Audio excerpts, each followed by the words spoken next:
walisifu jina lako.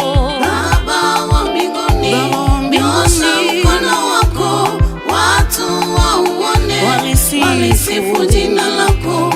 Baba wa mbinguni, nyosha mkono wako, watu wauone. Walisifu jina lako.